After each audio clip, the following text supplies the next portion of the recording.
What's up, everyone? Drew here. Today I am with my good friend Rex, fellow YouTube photo booth influencer. I'm going to leave his links to his channel and all the stuff he's doing in the description. But this video, you guys, we're going to talk about how to make a living with a photo booth rental business from someone like you that does it full time. This is your gig, it's your jam, this is what you do. What do you think, obviously, the first steps would be? Obviously you need your equipment, so I'm going to assume you have your equipment. What would you do to get the ball rolling, to get some traction? No, it's an amazing question. And the quick answer is to do it first and to do it gradually, right? So everybody always talks about doing it. Oh, I hate my job. But you can't just quit. If you quit, you can't eat. You can't pay rent. So that's what I mean by gradual. But the key, right, just like to the videos, is consistency. So you have to set goals. The way to do it is in steps, but consistently. You can't just quit one day and expect to make $1 million off photo booth. You're going to be in very big trouble. You're not going to be able to pay rent, not going to be able to eat. So don't do that. But the first step is to just start. And sometimes people freeze. It's there's a term for it, and I can't remember it, but I'll let you. It's on the tip of my tongue, but it's like you get frozen before you even start. So you want to come up with a plan, right? And obviously you want to be in the photo booth business. So you start talking to other photo boothers, you go to shows, you start doing research online, and then you look at all the photo booths, and then you just buy one. Buy it, okay? Because gets kind of addicting, because as you can see, you end up with more than one, and it's not like getting a photo booth is not like marriage. You end up with multiple photo booths. So the first step is always to start. The first step is to start. You do your research, you have a plan, you kind of have an idea of what markets you want to be in, and this, a lot of people don't think about this, is where you want to be is how you want to market. And I've spoken about this before. So if you want to do a lot of school events, then hey, you need to go to a lot of PTA meetings. You need to get with the ASB, right? And that's one aspect. If you want to do a lot of weddings, then you're not going to be hanging out at the schools, right? Market, you have to decide what market that you want to cater to. If you want to start working with a lot of corporate, then you don't want to be doing wedding shows. That absolutely makes no sense at all. You can't just say, I want to do everything, because the booths, the price points is not for all. You need to cater to the market. So like I said, to get into the business, you need to start. You do it gradually but consistently. You need to figure out what market that you want to serve or compete in, and continually work through that. But the commonality through all of them is to buy a booth, because you don't buy a booth on a Monday and decide you're going to show up to an event on a Friday, because there's a lot of practice there's a lot of steps that goes in between there. There is learning how to load it, how to put it together, how to troubleshoot, how to even set up the camera. Where do I even software? Where do I even buy the software? What software do I use? What kind of cables? Is this battery going to last 3 hours? You don't know until you've tried it, and you don't know what battery to buy. Everybody has a different battery. Everybody's got a different opinion, right? So the first step is to start. Do it consistently and gradually, and then finally execute. You got to buy. Love it. Right? Yeah. And know what target, what audience you want to cater to. That's a great point. I'm going to piggyback off that, and I tell everyone, get your equipment. The consistency, obviously, but to me, I think a great jumping off point is doing some free events. Oh, yes. I started off, Rex, I did 12. I didn't get paid. I did 12 free events. Yeah. I remember that led to about 30 gigs, but it's hard to sit here and be like, I'm going to buy a photo booth and then this is what I'm going to charge without doing it. Yes. So you can watch my videos and I can tell you what I charge, but that may not be worth it for you. So one, you need to know what goes into it before you can have your price. And these free events, the trade-off should be, ask for reviews for your accounts, My Google Business, or is it Google My Business? Yeah, Google My Business, your Facebook, if you want to run Yelp. But most importantly, like, you're going to learn. You're going to make mistakes. And it's better to make some mistakes on a free event where the customer is aware that you're just starting off. Yes. There's less pressure. And most importantly, what I tell everyone is these free events, think of it just like a photo shoot, right? Where you should show up, get your phone. You don't need a fancy 4K camera. Take a lot of photos, videos, and a little tip, if you have a double-sided backdrop, if you do one event, turn it around on the other side so it looks like you're at more than one event, and then just build your social media profiles. Yeah. I can't tell you, man, that... Should I get this? It's Obama. It's a client. Take it. I'm going to take a booking. And then the next step is to always answer your phone when the client calls. Absolutely. No, I'm just kidding. Absolutely. Yeah, so back to the social media, you guys. It's free. Every photo booth owner should have social medias for their, social media accounts for their business. Instagram, YouTube, TikTok. You should be on everything. If it's free, if you're not doing it, you're dropping the ball, right? So I think that would be, in my opinion, the next step. How many of these free events should you do? That's up to you. I say 2 to 4. But again, this is very important. Be picky with the free events. Do not take a backyard party where there's 15 people. That may not be worth it. You want to do events where it's going to be at a venue, or if it's at a house, make sure the house looks decent, because if you're going to be taking photos, to me, I think it's pretty important. And having a lot of people at these free events is going to it's going to increase your chances of getting paid events from there. So make sure you have business cards or a flyer, and your TikTok or whatever accounts. Make sure at least you have at least the handles ready so you can get some followers up. And I think that would be the next step, man. Yeah, I'm just going to piggyback off of that. So my number one thing is I don't have an issue with doing free events, because number one, you can learn a lot. You can build a lot of confidence, and you can gain a lot of experience. The only other way is if you shadow somebody, if you're lucky enough to have a mentor that will take you to an event and show you step by step, your growth will be much faster. But there is nothing like old-fashioned hard work. But on that same exact thought is that one of our slogans that we say in our with our staff and our company is, the more we work, the more work we get, because out of those 12, people are going to see you and go, oh, I really like what you do. Hey, I'm having this next week. Do you have a card? Which piggybacks into the second point is, oh, yeah. They'll find me on Instagram. No, they won't. They ain't looking for you. Yeah.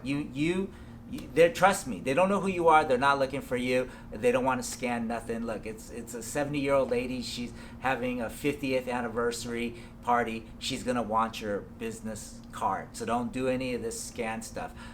Don't ever underestimate the importance of a business card. So that was my piggyback off of that. But yeah, absolutely. Do events and make sure they're good ones. If you want to volunteer for a school or a fundraiser, make sure that you can use those images from that schools, because we are dealing with minors. That's funny. I actually have a different approach. I don't even chance it.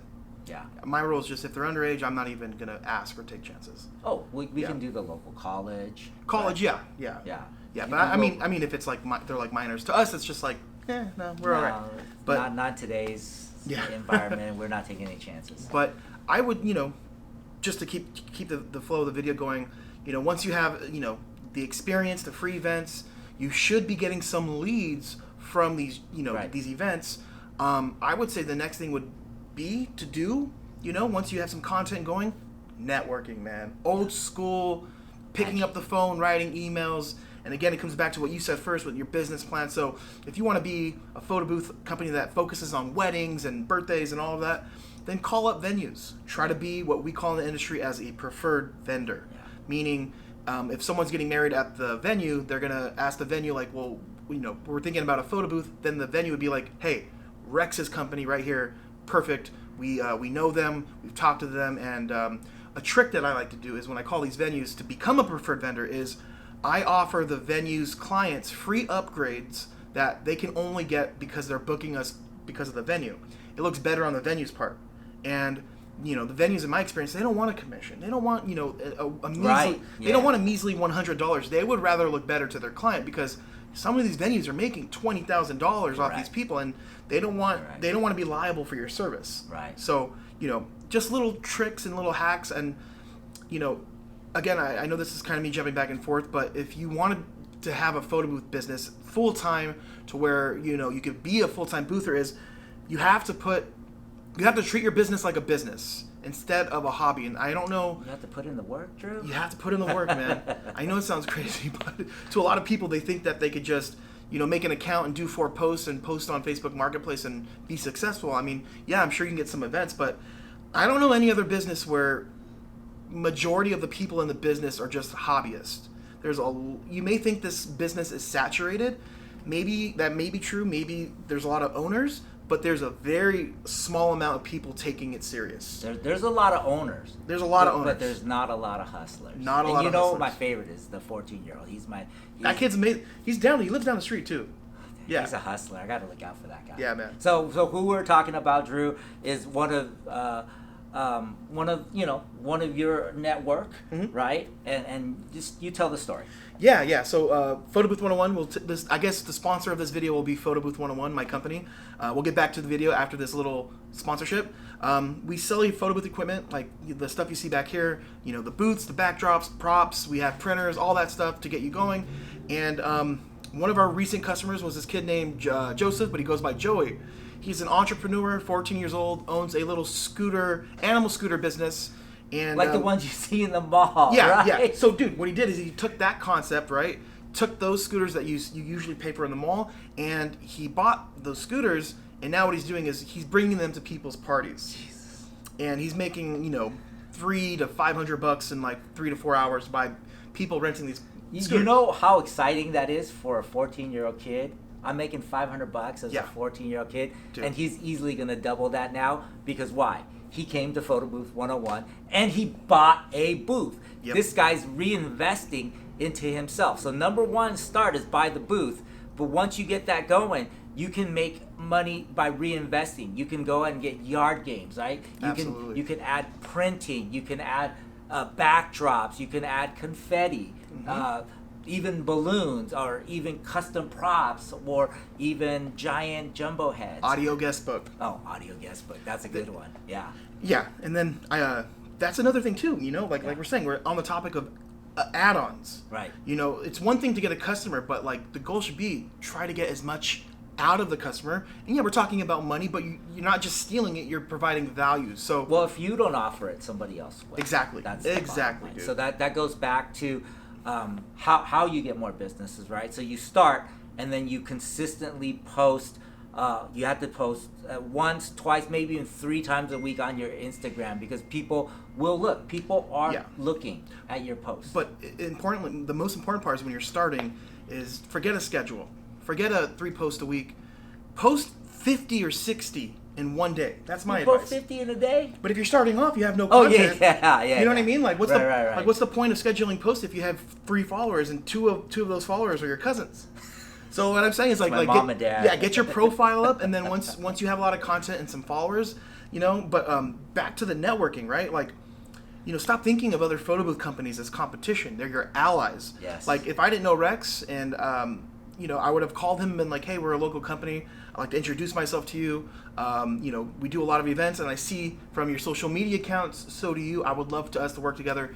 You never know who can help. And my mentor, we both know him, Daniel, up from Canada. Daniel, man. It's community over competition, and you got to look at other photo booth owners as your community, because it is. Right. Not everyone's a threat. So the networking, I would say, would be one part. And I would like to give you an alley-oop here. So once you've been networking, you have your content.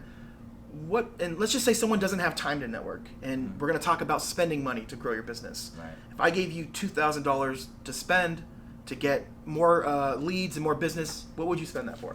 I would spend it on advertising, because that's what's going to pull people in. A lot of people have negative experiences towards these wedding sites or these review sites, but if you're not drawing people to your business, then how are you getting business? Absolutely. Right?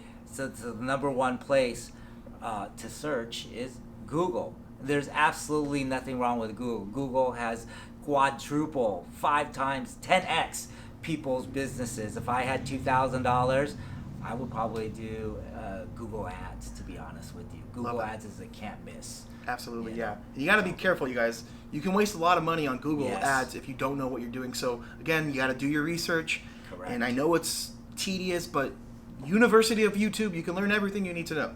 Yep. And I would do Google Ads, but also when starting off, I think Facebook ads is very, very important because you get a lot of leads. But one thing I don't hear a lot of people talk about is you get followers, followers from these ads that are interested. They may not book from you, but like it's a great way to build your social media profile. Real quick, the difference between Google ads and Facebook ads, I don't want to get too in detail, but Google will cost you a lot more per lead versus Facebook, but Google leads are a lot Google's per click. Yeah. Right? Every time somebody's clicking, they're charging you. So make sure you're ready. You're ready with your forms, your contracts, your packages. When they call, be ready to handle it. Yeah, because Google, those Google leads, they're actively looking on Google They're for hot photo leads. booths. Hot leads versus Facebook, I would say maybe are lukewarm leads because they're not looking for they're not looking for photo booths. They're just on Facebook scrolling and then they see your ad. Right. So that would be another tip. And let's go back to networking. So if you want to work with professionals, restaurants, one of the associations that everyone has access to is the Chamber of Commerce. Go to your local city. There are other businesses there looking to reach out and connect. So you could, if you go to your local Chamber of Commerce, you can meet with a planner or a florist or a baker. They go, oh, we get people asking, or even a photographer. Hey, I'm a photographer. I shoot with the camera. They always think that I have a photo booth, but I don't. I usually just refer them out. So this is where a network really helps. A lot of people, yes, it's timely. So again, you need to do it gradually. You don't just show up at one Chamber of Commerce meeting and all of a sudden make 100,000. It's a process. Definitely. It's a process. Yeah, and I know if you're watching still at this point, you're like, well, what does all this have to do with me becoming a full-time photo boother? All this information we're giving you is to give you more leads. Yeah. More leads equal to more customers, and more customers equal money, right? And what do you think, right? This may be kind of a hard question to answer, and because I know it depends on person by person. When would be a time to be like, all right, well, I've done photo boothing part-time, I now want to do it full-time. Would you think it needs to be the amount of money that you're already making at your job? What would you do personally? Yeah. So I said you got to do it gradually. So you're working on weekends, you're working your Monday through Friday, don't quit. You gradually build your business on the weekends, and once you get that repeat and you're consistent, then I think at that point you can say, okay, I'm done with this, I'm out. But you can't do it overnight because you just won't have any income. You can't just buy a booth and then expect it. It's a gradual process. Yeah. So, but to answer your question, the time is when you get that consistency, when you have those postings, when you have those repeat clients, the planner calls you or the venue calls you, and you're working year round, and there's you know, oh man, I need to find a client this week. Let me reach out to a florist. Let me reach out to this venue, and at that point, there's that even point where you're like, okay, I may not be able to get my Ferrari this week, but at least I'll be able to eat and take care of my family. Or, hey, you know what? If I add a second booth, then I can double the income, because you can only be at one place at a time unless you're doing what Photo Booth 101 teaches you is the ultimate, the drop-off. The drop-off allows you to 5x your business and be in 5 places in one night. Yeah, Rex, we did 11 events in one day once. Just my wife and I. We split up. We split up at the end to pick them up, but we were able to drop off 11. That's insane. Made about $7,000 that day. Yeah. So You quit your job at McDonald's? Yeah. No more Applebee's? no more giving people McFlurries without it stirred, which is a big pet peeve of mine, man. It's like So- McFlurry. I'm like, this thing's not stirred. It's just ice cream with freaking. Anyways, I'm hungry. It's about lunchtime. But another thing I want to stress, too. I don't want anyone to quit their job being unprepared. You also have to remember when you become a business owner, there's the tax stuff is different. Yes. You got to make sure you have a good CPA, an accountant, and keep track of everything you're spending. You want to maximize the write-offs, but I can't tell you guys when the right time to do it. It's something I feel like it's person to person. Yeah. But the whole goal here is to tell you guys, like, give you the secret sauce on how to get the money coming in. And then once you have the money coming in, it's up to you to decide when you want to do this full time. And, if you have a job that will allow you to go from full to part-time, maybe do that. Yeah. Maybe, grow your photo booth business until you really, to where you're realizing that your part-time or your full-time job isn't really helping you much. And you're making way more money to where it's just, your time becomes more valuable. Yeah. I finally remember the term. So this is, everybody thinks about quitting. Everybody wants to do the business. Everybody wants and thinks. And they just don't want to act because they feel like they're going to make a mistake. And we have a phrase for that. And it's called analysis through paralysis. Paralysis through analysis. You analyze it so much. Like, what if this happens? What if that happens? What if I quit my job in McDonald's and then we go into a COVID shutdown? There are a lot of what ifs. But the beauty of being an entrepreneur is that adventure. You live for that. Some people like to skydive. Some people like to jump off cliffs. But entrepreneurs, they're just built different. You can't have that what if mentality. You can't be paralyzed by the analysis, like, what if I don't make as much as I was when I was at McDonald's or Applebee's or wherever, and you get paralyzed by it. Then you just don't even buy the booth. You don't buy the booth, then you'll never know. So, Overthinking.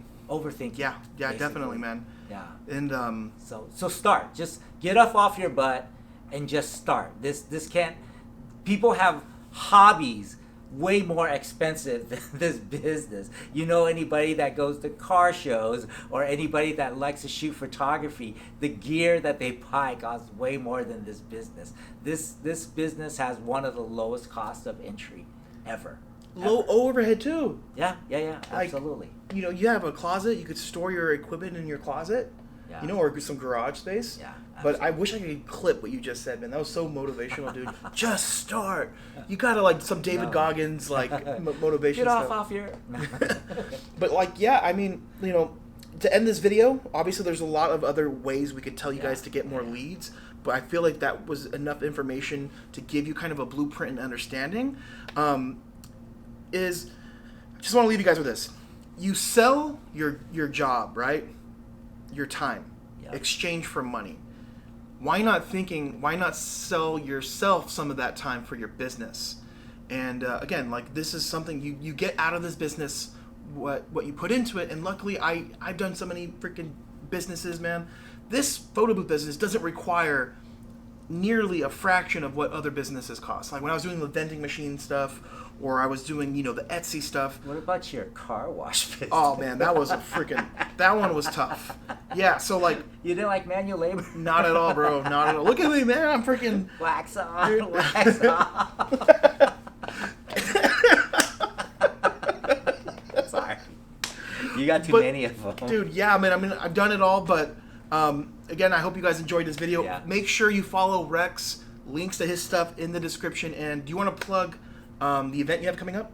Sure. Yeah. If you guys want to get started on October 8th, Sunday, October 8th, 2023, I'm going to be having a buy, sell, trade event. And Drew, Photo Booth 101, will be there. If you want to come and just look at the photo booths, feel free to reach out. And he'll put the information in the description below for you guys. Love it. Thank you guys for watching. We'll see you soon. Subscribe.